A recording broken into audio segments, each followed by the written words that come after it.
Hello, hello. Welcome back to Two Girls, One Cut and Tracy. Yay.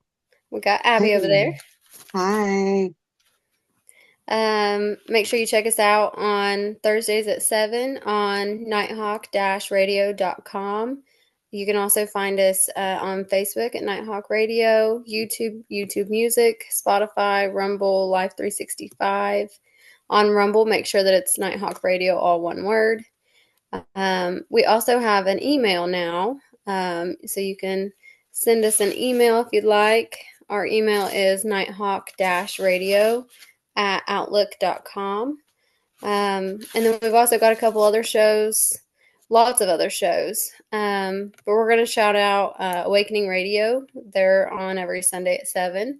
And then Ooh, In Dark Places every Monday at 6. bug. Awesome.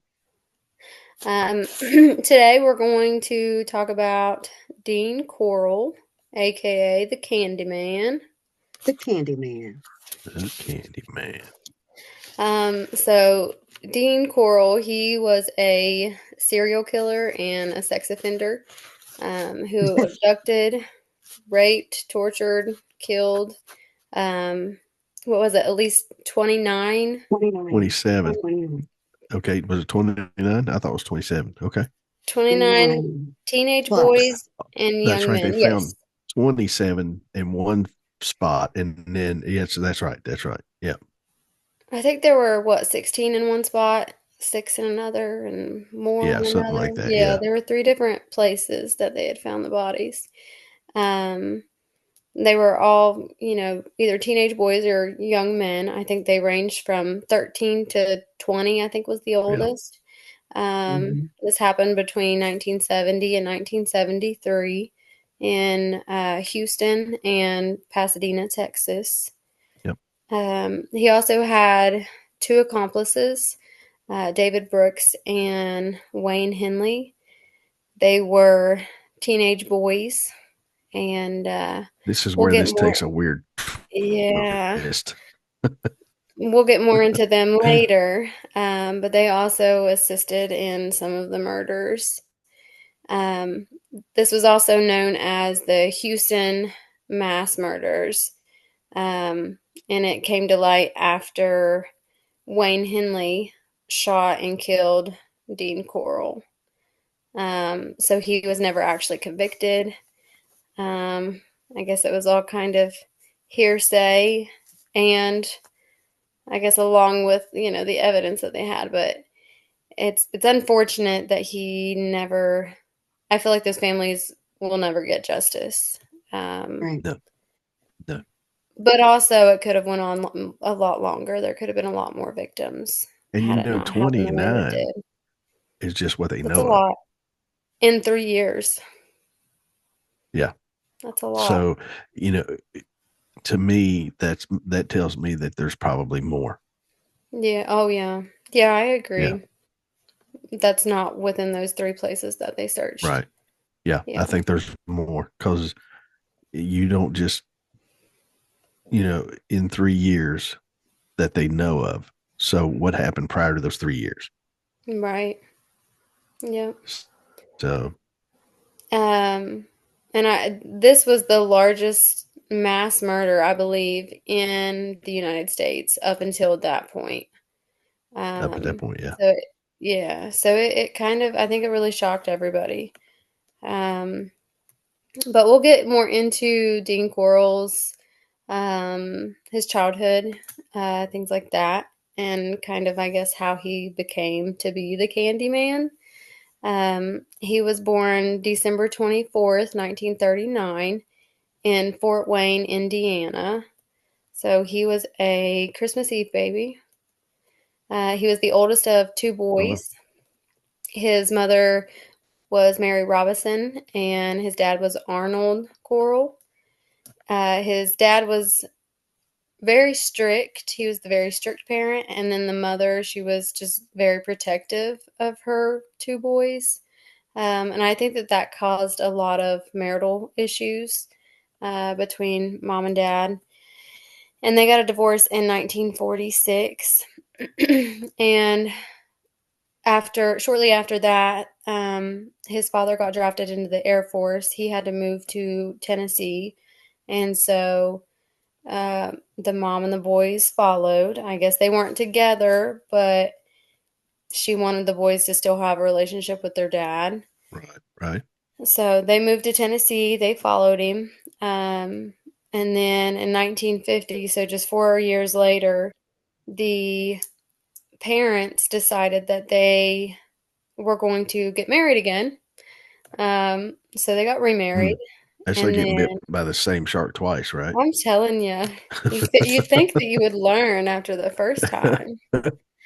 Um, so yeah, they got married again, and I think he got relocated in the Air Force to Pasadena, Texas. So that's how they kind of come to Texas. Um, Coral, he was a very shy kid. Um, he rarely socialized with other children, but he was also, and I think this is coming from his mom.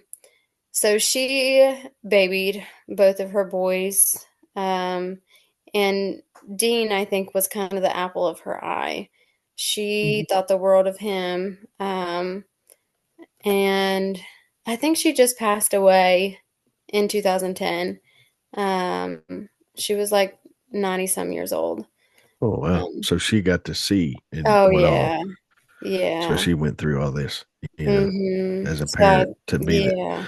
the apple of your eye, and you find out that he's been involved in all these. Well, not all these murders. I think he was with 6 of them. I think's what I seen where he was involved in 6 different ones, or Oh, at are you least talking about bringing 6 of them. Wayne Henley? Yeah, yeah. Yeah, Oh, yeah, that's right. That's right. Yeah, yeah, my mind Henley. already went to that. So No, you're fine. yeah, Yeah, Wayne Henley. He was also a big mama's boy. yeah, Um, but his Coral, Dean Coral, his mom says that he always cared a lot about the well-being of others. So he wanted to make sure that everybody else around him was okay. But like I said, that's coming from his mom, right. who sees all the good things in him. um, Bless her. I know, right? Bless her. Yeah. He raised a monster So, and didn't know it. yeah, Mhm. seriously though, Really and truthfully, though. it would really, as a parent, make you wonder, where did I go wrong? Right? I mean, Absolutely would. um, Absolutely would. just judging by some of the things, the disturbing things that I read that he did to his victims, and then that's what you're going to say. Well, he was a good boy. He really worried about everyone's feelings and how they Yeah. were doing, and It's like when Yes, there, and then the it's neighbor like, comes out and says, "Well, sir, he was a great guy. He waved at us. yeah. We had coffee every morning." I And it's like mean, he's he got bodies it's like, yeah, he buried under was, his but house. he also shoved glass tubes up people's urethras. So I feel like maybe he was putting on a Uh, little show there. I don't, right. Well, and he enjoyed it. and for your yeah, mom, I feel like, yeah, I mean, I wouldn't really know, but you know, you would you I would mean, but think you would think that one would, I guess they would try to be the best version of themselves that they could be sure. to well, to as their we, mom's eye. yeah, well, I mean, as we have found out through other serial killers, they are the best actors. Oh yeah. Oh They yeah. can push things down, hide things, and just Mhm. go on about their normal life, and somebody be tied up in their basement, Yeah. And so, Right. I And mean, you'd never know. no, and a lot of times it's not where the parents went wrong, um, It's just something but neurologic. right, Their but brain as a did not. parent, you do, you're going to say, "What happened? You weren't raised that way. What happened to you?" Mhm. So I Hmm. don't know. That'd be tough as a parent. A lot of times people don't look at that angle. Yeah. How that destroyed, not only the victims' families, but your own family. Your own family. Yeah. Yeah. How completely blindsided you would be. Yeah. Um, so yeah, mom said, he really cared about the well-being of others. And most serial killers, a lot of them, they tend to, I guess, participate in some animal abuse. Um, Now, I don't think that mom really sees this as animal abuse, but I totally do. Um, he would catch squirrels. He would make these squirrel um, cages, squirrel traps, and it would catch a squirrel, and he would put a collar on the squirrel. And didn't he tie it around his neck, Abby?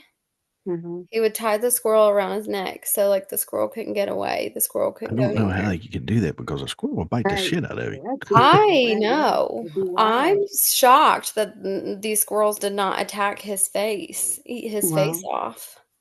Um, but yeah, that I thought that was super odd.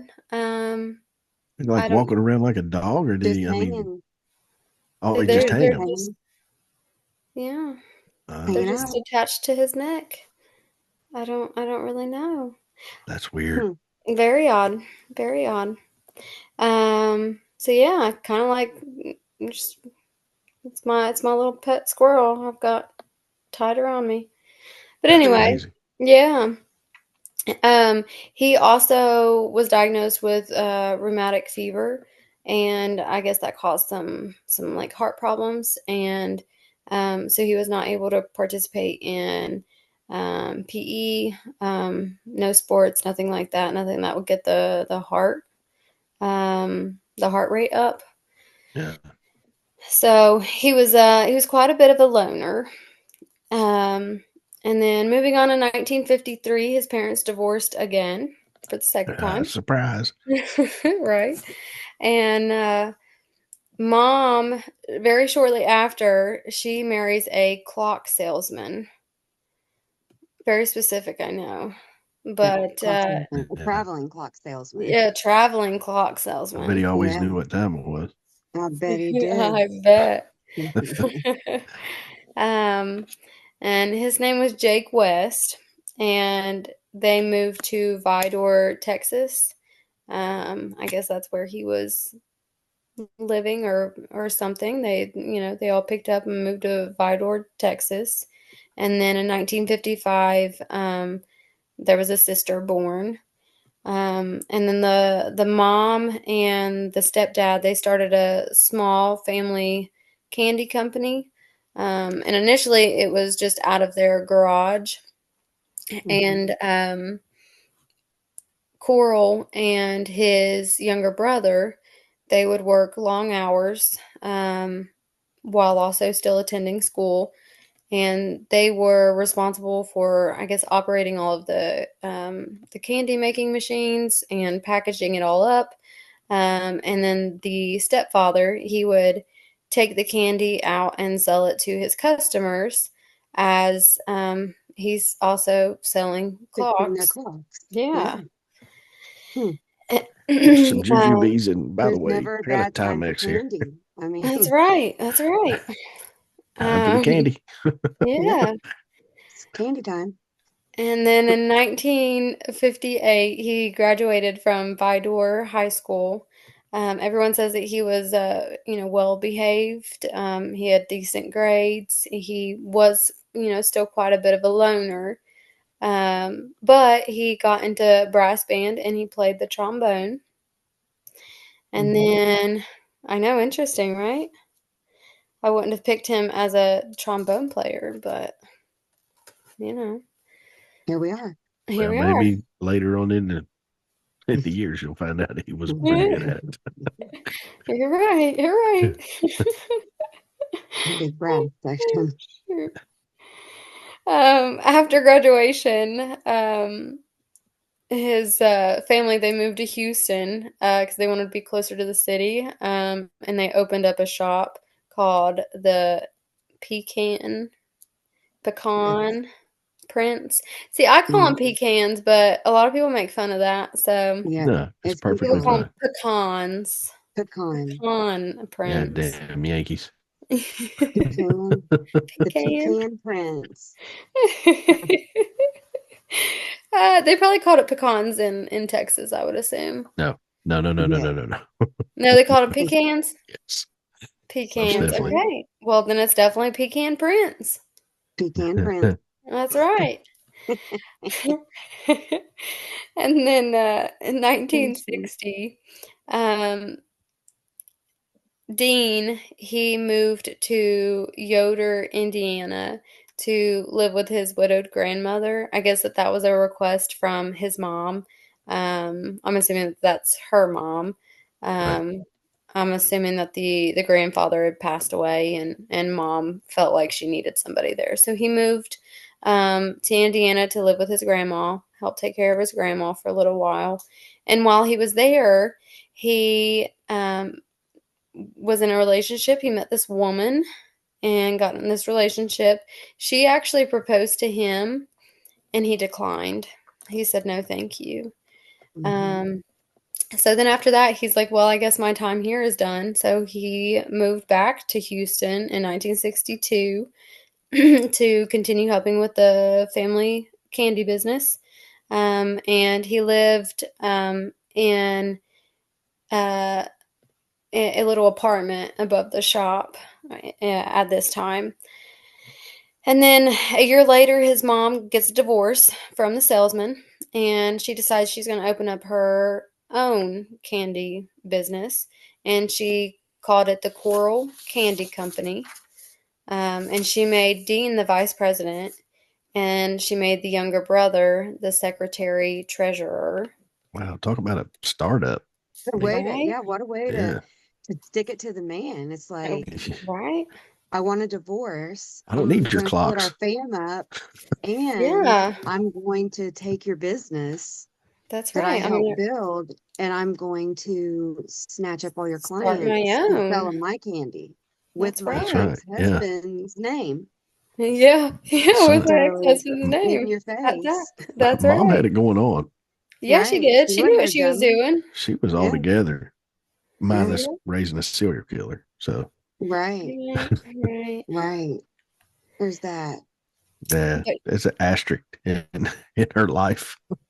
Just a little bump in the road. that's Yeah. right. Just keep moving forward, keep making money. Right, right. And I guess one of the employees at this candy store complained to his mother and said that he was making sexual advances towards him. Um, and the mom's way of dealing with that was just to fire the employee. She's like, "Yeah, we'll just go ahead and He get would rid of never do you." that. He would My never do baby is that. worried. No, he's worried about people's feelings That's and right. not making people uncomfortable. So Listen, You, you have that wrong. you need to yeah, be You're gonna have to careful he or would go. never you'll do end that. up in the candy. Right, Right. right. Maybe So some people then, candy. right, 1964, he ended up getting drafted into the army. I often forget that that's a thing, but that would be so scary nowadays. Was he I get don't Right. know. drafted? You didn't Yeah, choose it. Listen, You I have weren't a even great story entertaining it. about that, but I know we don't have time for it. But yeah, it's yeah, Oh, back it's just then that was a thing, yeah. yeah, like, hey, you're leaving, you're shipping out. And usually when Um, you got drafted, you wasn't going to go work in a warehouse. You were going to go get shot at. right, right. And right. he was Yeah. drafted into the army at that. Yeah. Whereas his father, he had gotten drafted into the Air Force, which I guess they also do that. But I feel like the Army's like, and I could be Frontline. completely wrong, but I feel like they're frontline. Yeah, Yeah. Yeah. they get shot at. Yeah. Yeah. Well, Um, the candy business must have really been a priority for the United States government, because I feel like that I read that he only after about 10 months of his contract, yes. he was released from it so that he could go make the candy Yep. Yep. some more. He applied for a hardship discharge. And they said, okay, yeah, we'll honorably discharge you so that you can go back home and help out with your family business. You're the vice president. I'm sure they need you. So Right. Wow. 10 That's months impressive. later, yeah, 10 months Yeah. later, he was back home. Back No home. kidding. Um, Wow. Yeah. Whenever he got home, he admitted to a few close friends that he realized that he was gay when he was in the army. I guess he had had a homosexual experience in the army, and that's Hmm. when that revelation began. Hmm. Yes. So that one time at band camp, Yeah. Yeah. the Playing the trombone trombone. comes back to bite you. Oh, yeah. Hmm. It may Yep. not bite you, but Well, It'll get you. you know, it'll get Yep. you. It'll get you. Um, so after his honorable discharge, he goes back home to Houston and he resumes his position, as vice president. And I guess his stepdad um, had retained ownership of the family's former candy business. And so, the competition around this time was pretty fierce between his pecan prince and the Coral Candy Company. The company. Um, CCC. what is it?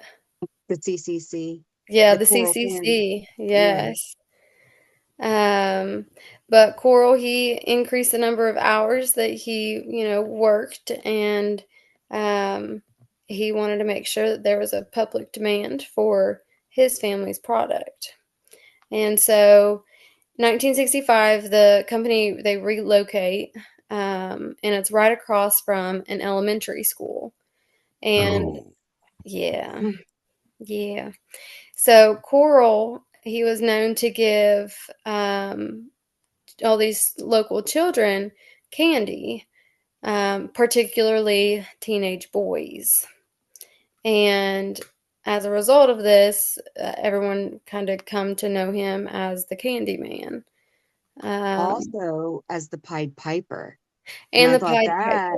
I thought But that was see, kind of cool because of his trombone playing.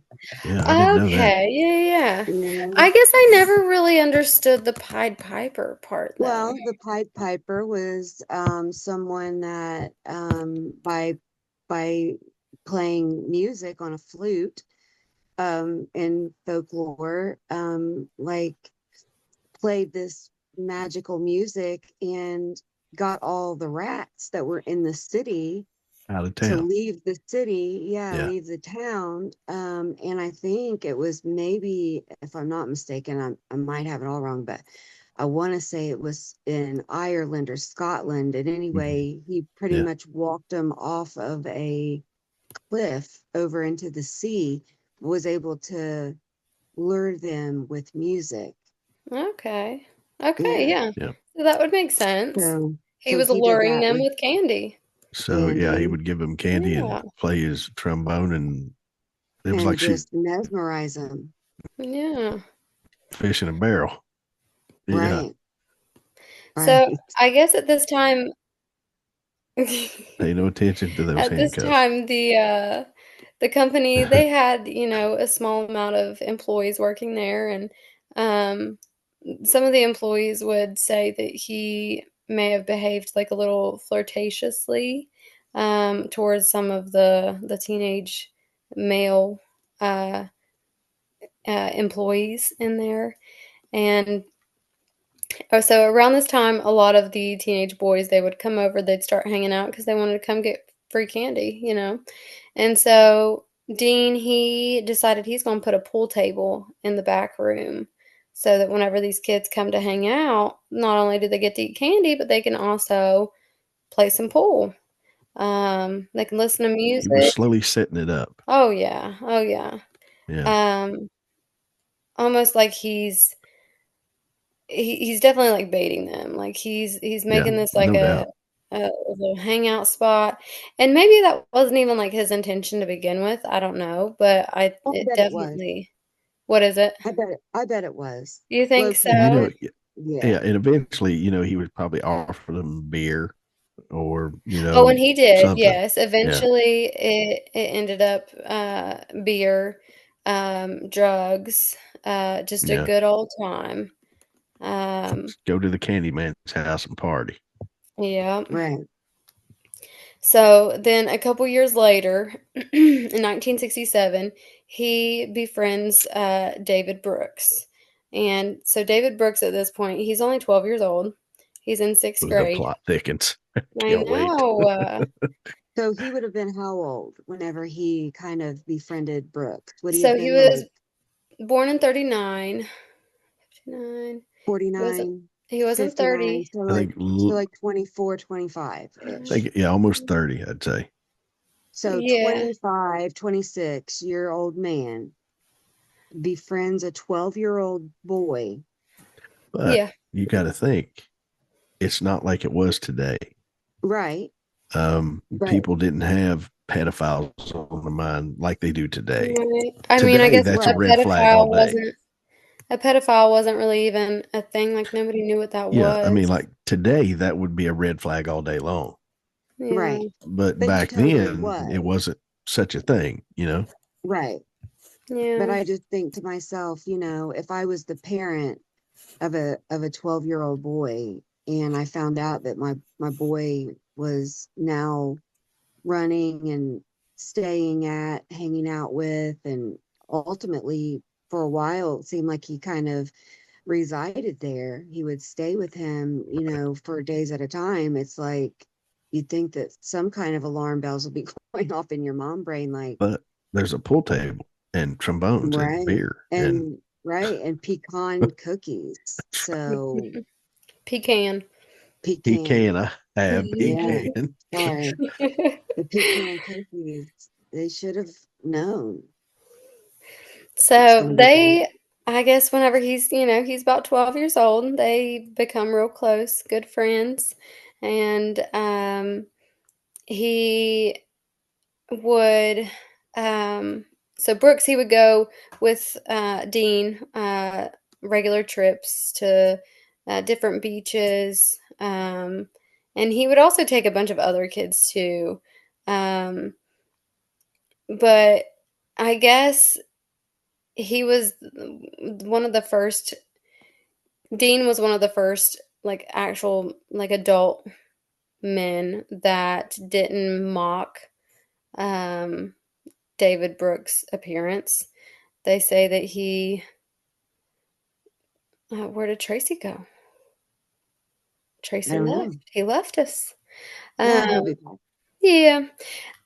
But they say that, I guess, he wasn't the most attractive young man. He was, very dorky looking boy and big thick glasses, and I think he had like a quite a bit of blemishes. Um, but Brooks, he told Dean that, he needed some cash, and so Dean would give him money, and he almost kind of viewed Dean kind of as a father figure. Hmm. And then eventually a sexual relationship kind of gradually began between the two. Um, Unfortunately, yeah. yes. And so starting in 1969, so at this point, David Brooks would have only been 14. Um, Dean started paying Brooks in cash or with gifts to allow him to perform sexual acts on him. Right. Um, Hmm. yeah. Simply And taken advantage of. Yeah, oh, for sure. Brooks' parents, his parents were divorced. His dad lived in Houston, but his mom lived in Beaumont, so that was many miles east of Houston. So she wasn't really around.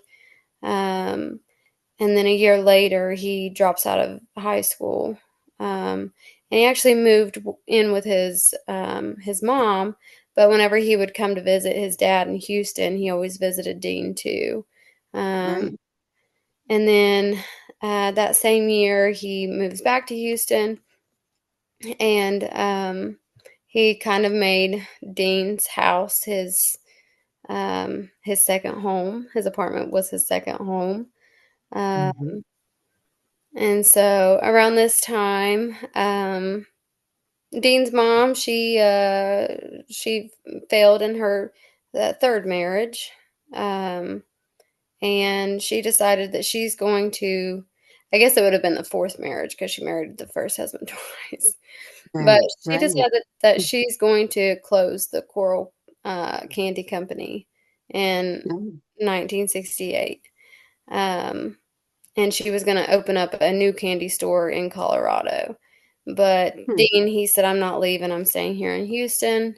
Um, so shortly after that, Dean, he took a job as an electrician um, at the Houston Lighting and Power Company. Yep. Um, so I guess he tested like electrical relay systems, and eventually I think he became supervisor, and he worked there as one of the supervisors until he died. So Yeah. moving on from that, The plot thickens again. yes, it does. Um, so like we said before, between 1970 and 1973, um, Dean was known to have killed a minimum of 29 victims. They were all 13 to 20. Most of them were like mid teens, though. Um, and so David Brooks, he started helping Dean bring in these, I guess, young boys. Yeah. Um, and I want to say that it kind of started because Dean, or it might have been, I think maybe it was Wayne that walked in on what was going on in the moment. Because you don't hear a lot from David Brooks' side. No, You don't, not and at all. you can't really find a whole lot of information on his side either. But I know that he had started, and he claimed that he only killed one, but I don't know if I really believe that. So I I don't agree with know. that. I Yeah. don't. You're well, even if you only physically killed one, You were you still an were there for accomplice. multiple. Oh, for Yeah, sure, for sure. and you Um, were luring these guys over there, knowing what was going to happen. One, they're going to be tortured, probably mhm. for days, and eventually killed, and then buried in a shallow grave somewhere. You knew that was going on. So to me, he's just as guilty as Dean. Oh yeah, for sure. Yeah. So I guess Brooks, Dean would pay him to bring in boys, and I think it was like $200, which back then was like quite a bit, you There's a know. lot of money in the 70s. Yeah. Yeah. Yeah, they So, equated it to $1,600. So That's about basically, 1,600 bucks for mm, every recruit, we'll say, that he brought in. He tossed him 200 bucks, which was the equivalent of like $1,600 now. okay. Yeah. And so it was kind of like, the more the merrier, the more he brings him, the more money he makes. Um, so electricians made killer money. Yeah. Yeah. right, right. They still do, I heard. Yeah. And so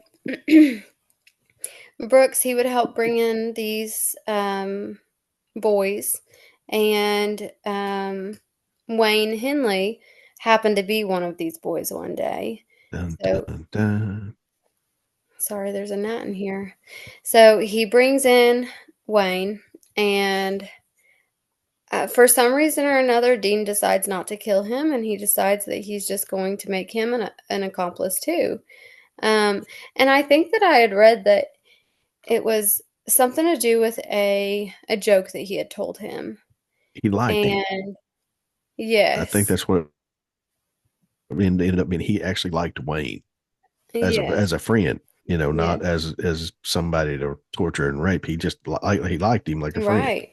And so Dean told um Wayne a joke, and Wayne laughed, and he was like, "Oh, he thinks that I'm funny." Um, and he said, "That doesn't freak you out?" And Wayne's like, "No." So after that, he's like, "Okay, well, I'm just gonna I'll keep you around then."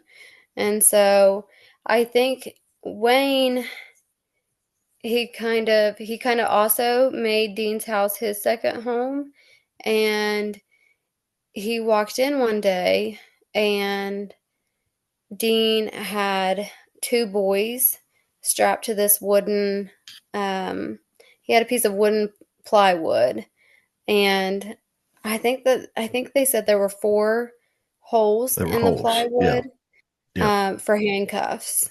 And so two of those holes had boys, handcuffed to those holes. And there was And plastic all over the floor to keep any blood yes, they could clean up without getting it into the yes. carpet. Yeah. And he walks in on this, and Dean yells, and he's like, "Get out of here, get out of here." And I think after that, he ended up buying him a car. And is that right, Abs? I think one was like a one was a green Corvette. I do remember that. And Yeah, then one was like another little, just a little like runaround car. yeah. I mean, I think it's a great deal. Right? To keep your mouth shut? Yeah. Yeah. Yeah. Get a Well, car, play heck some yeah. trombone, and shoot some pool. But then Right. eventually it got to the point where, he would also start helping. Um, and I think that, I mean, a lot of these boys that they would bring in were friends of theirs, or, Hmm. kids that they had gone to school with all their life, or, you know, that they had known them one At way or least another. acquaintances. Yeah. Yeah. Because Well, and at 12 or 13, like, who do you know? Right. The people you go to Exactly. school with, the people that you play right, sports with. And Mhm. those just right, happen to be the age group of what Mr. Coral likes. Yeah. right. And on that, there's a show on HBO Max with it's like a documentary on Wayne, and he says at one point that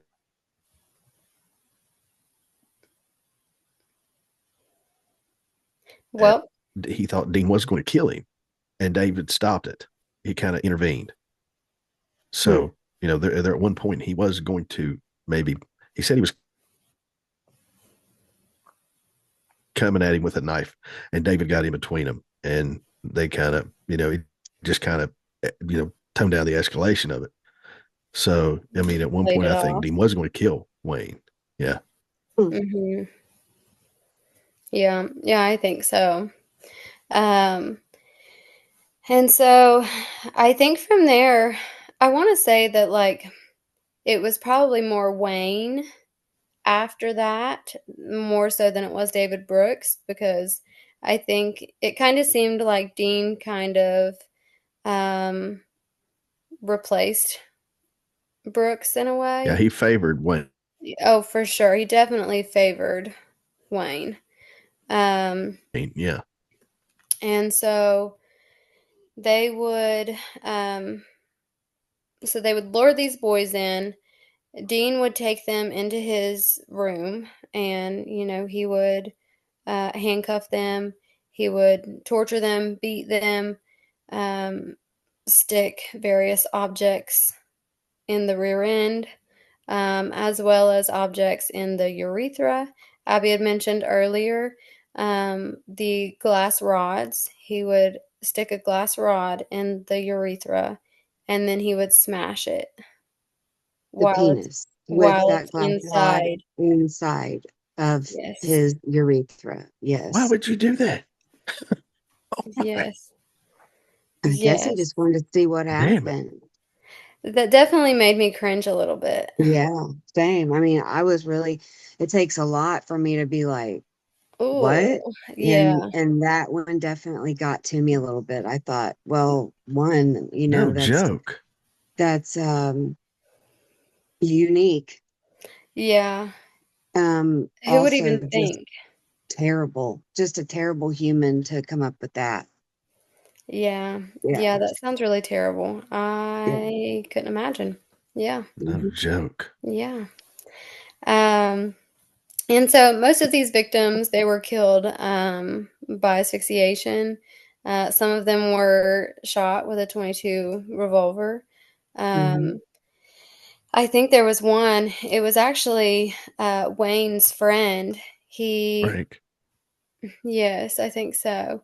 He had, I think, shot him, and then he started to move. So then he had to strangle him, and he said he didn't realize Yeah, Frank. how hard it was to kill somebody by strangling them until he And did it. especially if you're only what? Like 14, 15, 15 years 17. old? 15. Yeah. Yeah, I think Yeah. he was He said 17 yeah, whenever he Yeah. said he was arrested. it's not like the movies, Yeah, is what he said. He yeah. said it's a lot harder. So, like Tracy had mentioned, there is a documentary on HBO Max, or you can find it on Amazon Prime Video. That's where I watched it. But it's called the Serial Killer's Apprentice. And it's pretty much like the whole story, but in Wayne's perspective, because Dean's Right. gone, he never spoke about anything. Um, and so, like I said, we don't really get a whole lot from Dean's perspective, but Wayne, he was very windy. He wanted to talk about it all, and he did too. Um, Mhm. so the night that Dean died, Wayne decided he was actually, I guess, supposed to be bringing a boy to the house for Dean, and I guess on the way, one of the friends of Wayne, I think it was Wayne's friend, the Yeah. It female was friend, a girl. Yep. she called, and I guess she was having some issues at home, and she was upset, and so they went and picked her up. And so, the two boys and the friend, the girl, the friend that's a girl, they were all hanging out, and they were like, "All right, well, we're gonna go to Dean's house and party." So that's what they did. They would go over, they would drink alcohol, they would huff paint, and so I guess that they Yeah. huffed so much that they passed out. That Between night in that, particular, yeah. Well, on top of yes, that, when Wayne showed up with this young lady, Dean yes, got Dean really mad. was mad. He was so Yeah. mad because he doesn't like females. He likes Right. boys. Right. He was Um, highly upset. yes, he was very, very upset. So once, all three of them passed out, Dean's like, okay, this is my opportunity. So he ties the three up. They wake up the next morning and they're all tied up. Um, not Dean's, Wayne's two friends, they have tape over their mouth. But Wayne does not. He's the only one that doesn't have tape over his mouth.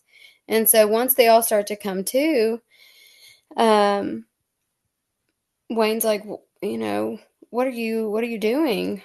And Dean's just furious at this point. He's like, well, we've got to get this situation under control. And so I guess at this point, Wayne says, "Well, just untie me. I'm so sorry. Like it was, it won't happen again. I'll help you." And so Dean does just that. He unties him, and I think that Dean had his clothes off at this point. He was getting ready to sexually assault the boy that Dean Right. had Yep. brought. And um, at this point, the girl, she had gotten the tape off of her mouth, and she asks Wayne, she's like, "What's going on? Like, aren't you going to do something about this?" And I think something just snapped in Wayne, and he's like, "Yeah, you know what? I am going to do something about this." And so he grabs the gun, points it at Dean, and he says, "Get off of him, leave him alone. You're going to let us leave." And Dean kind of just starts laughing, and he's like, "I'm not leaving, or you guys aren't leaving. Like, that's not going to happen." And he starts to walk towards Wayne, and at that point, Wayne shoots him. I don't think that Dean really thought that he had it in him. I don't Yeah, think that he he. ended up shooting him 6 times, Yes. Yeah, he had Yeah. it in him. Oh, he and had it in him. one time in the head. That's what done him. Yeah. And so after that, he unties the two friends, and they all go outside on the, I think like the front step, and they call the police. The police comes, and he tells them that he shot Dean. And from there, I guess he, like I said, he was pretty windy. He just kind of he told him a lot. He didn't tell him that he killed anybody up to this point, though. I Right. think what had happened was David Brooks, he had gone into the sheriff's station, and he's like, yeah, actually, he also helped murder all these boys. So he kind of threw him under the bus. But Yeah, at the same time, he also incriminated himself. But I think it was more David Brooks' father that like kind of made him go to the sheriff's station because his dad knew that he hung out with them all the time. So his Right. dad's like, I know that you know something about this, and um, so Wayne tells the authorities, I know where he that this is where we've buried, a lot of these bodies. So it was a like a what would you it's like a storage building for they boats. call it was a What's it boat called? storage where they stored Yeah, boats. boat Yeah, like a boat storage place. yeah. And so they get there and they ask Wayne, "Do you have a key?" Well, no, I don't have a key. And so they ended up taking lock cutters and they cut Hmm. the lock off. They get inside, and as soon as they go inside, they can smell it. They can Yeah, smell the decomp. yeah. And um, so immediately, I think he calls for backup, an excavation Forensics. team, Yeah. forensics. Yes, they come and they start digging up. Um, and I Body after body after Yeah. after body body. after body. Some of them had been there a while, but some of them haven't. Yeah, Mm-hmm. I think there was like a set of brothers that had been there for like 2 years, Two and then there years. was Yeah, Yeah. one yeah, that had been there um Mm-hmm. that hadn't even really started decomposing, and then there was some that were kind of in the middle of decomp. Um, I read where, there was one victim who he literally chewed through his genitals, like chewed Yes. his penis in half. And there was So, also one that he castrated, right, and the genitals of this feller were in a bag in the grave with him. right, right. Yeah. And he There was a kept them part of this together. story that I just remembered when Wayne first started doing this for Dean. Dean, you're right, he didn't tell him that he was killing him, but that he was selling them because Right. all these He Yes, kids said that's started right. right. missing. Yeah, all these That's kids were right. missing around that part of Houston, and he was telling them that he was taking these kids and selling them to the syndicate, and Yes. that Hmm. Wayne could never be around when the syndicate came to get these guys. But then all along, there was nobody coming after him. That's Hmm. when Dean was killing them.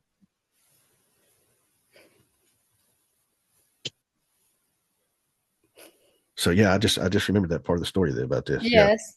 So Wayne, he was freaked out. Like it scared him, He didn't want he and also I was gonna say he didn't want anybody to know. He didn't want to, out himself, but also he did tell people before this happened, before it got to this point. I want to say he told his mother. Um, he told a couple friends, and everybody just shrugged him off like you're nuts. You don't know what you're talking about. You are yeah, crazy. yeah, Um, so it's like he tried to get help, but nobody would listen to him. Nobody would help yeah. get Right. him out of the situation that he had gotten himself into. It, when I watched that documentary, what the part that keeps sticking in my head is, even in the 70s, somebody had a car phone, and they allowed Wayne to call his mom, Mm-hmm. and they filmed it.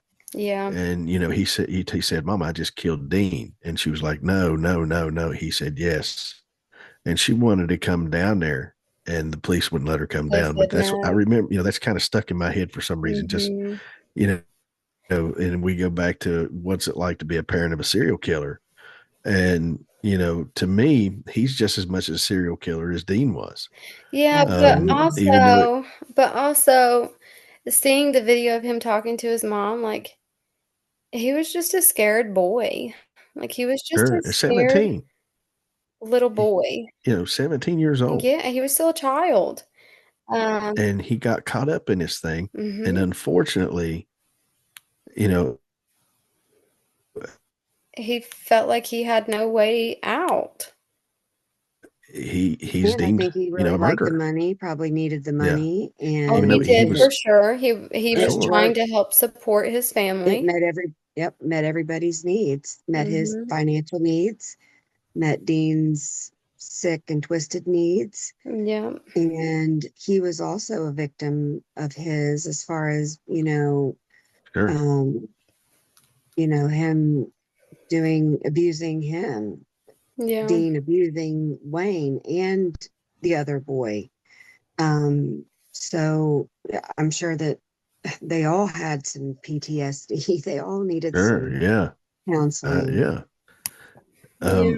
He Dean, or Wayne was what he went to prison. They said he was involved in 6 of those murders. Yeah. I think Um, that he Um, admitted that there were 6 that he actually killed.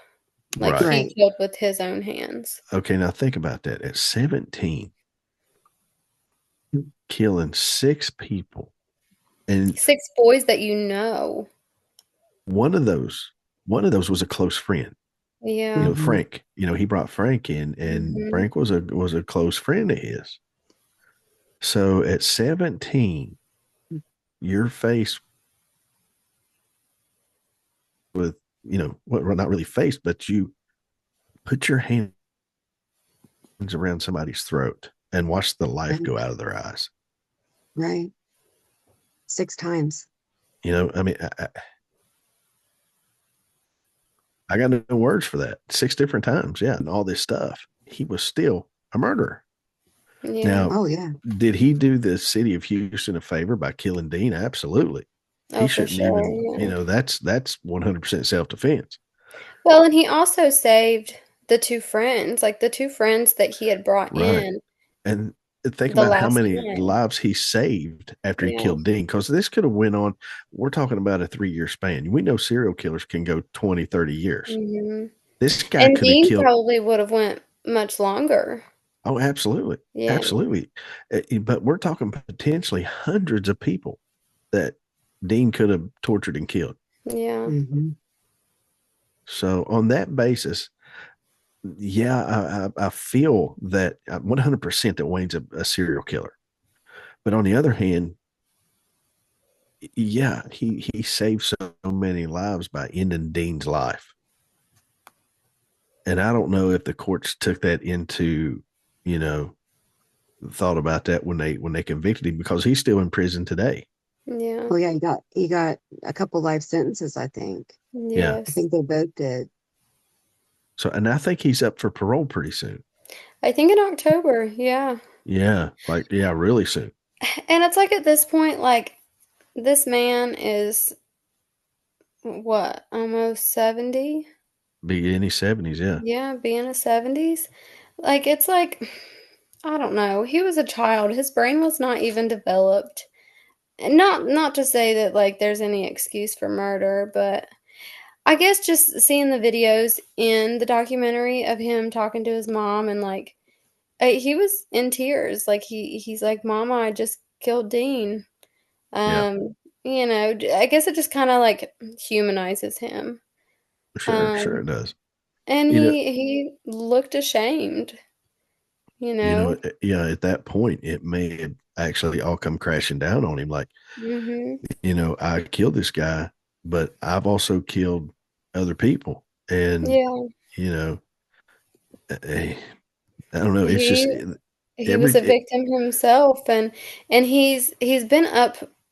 I think he's been up for parole multiple times, right? Like yeah, yeah. he's But okay, but think about he's this always though. been denied.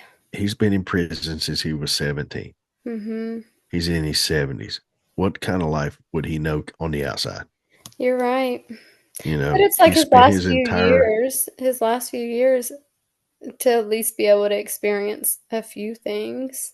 And yeah, I don't he is. feel like how would he still be a threat to society, you know? I don't think that he Well, would.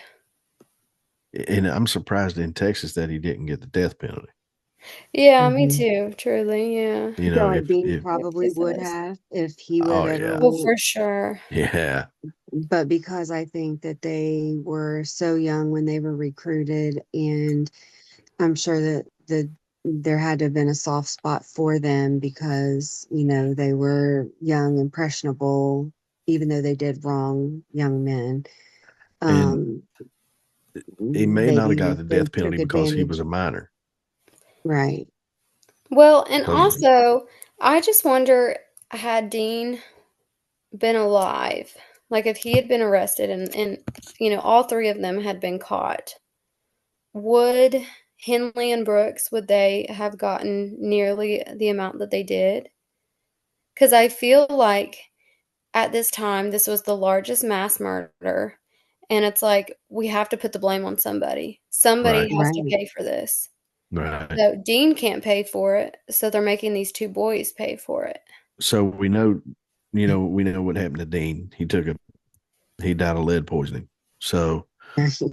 Yes, and we then know. Brooks, I was going to say he what happened to died. Brooks He died in 2020. He was 65 at the time, and he died of COVID-19 in prison. in prison. And he was serving out his life sentence as well. Um, I think at a different facility than Henley's at, but he died of COVID-19 in 2020. And Henley's he's still just kicking, hoping And to, doing interviews. yeah, You know, doing interviews. Yeah, wow. yeah. And that's the crazy thing about this whole entire thing. It's you don't not only have Dean doing his deeds, then you add Brooks to the mix, and then later on you add Wayne, and it's just like stair steps. Hmm. There's more and more and more and more, and it's just like, where does this end? And again, I mean, we know that he's killed 29. How many more are out there that have never been found? You Yeah, know, and usually with serial killers, that's the case. I mean, you find out that they killed X amount, but there's probably more. yeah. Oh, yeah. So, and there were so many kids going around missing in Houston at the time. It And was almost like runaways. There were a lot of yeah, it was runaways around that time almost too. like a Stephen King movie, Hmm. but and on top of that, we're talking about the 70s hitchhiking. There was a lot of hitchhikers, which are easy prey. Hmm. The thing about it is, I don't know about any prostitutes, and that's usually another easy prey of serial killers. But with that, it was he had these recruits that were bringing these young men in. Well, and that's the So thing. He liked young men, so right, it that's wasn't true. just Yeah, able to go out and find, the females on the stroke. It was maybe right, something that he wasn't able to get a hold of. that's So, true. So ladies, that was another good one. The Candyman is in the books. Um, yeah. Wayne, the plot just thickened each time. So, I wish but we with had that, more information about it's tough. Dean Coral himself, but um, he's not here to speak for himself. So That's right. Yeah, Wayne's the only one living, and he's still talking. So at least we got yeah, some information from him. yeah. You get a chance, HBO Max, check it out. The Serial Hmm. Killer's Apprentice. I mean, We it's a also pretty good got documentary. we also got lots of information from Dean's mama. That's true. Yep. So with that, guys, be sure to check us out, nighthawk-radio.com, YouTube, Spotify, YouTube Music, Facebook, all Nighthawk Radio. Look us up on Rumble, Nighthawk Radio, one word.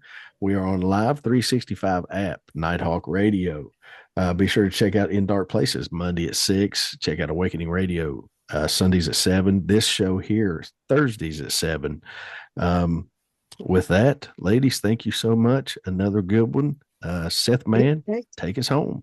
Bye. Well, thank everybody for listening. Well, thank everybody for checking out nighthawk-radio.com. Everybody go subscribe to our YouTube, give us a like and a follow on Facebook. And also, here at Nighthawk Radio, we don't forget to push the button. And we also don't have a 25-year plan because 25-year plans are dumb. So everybody have a good night and God bless.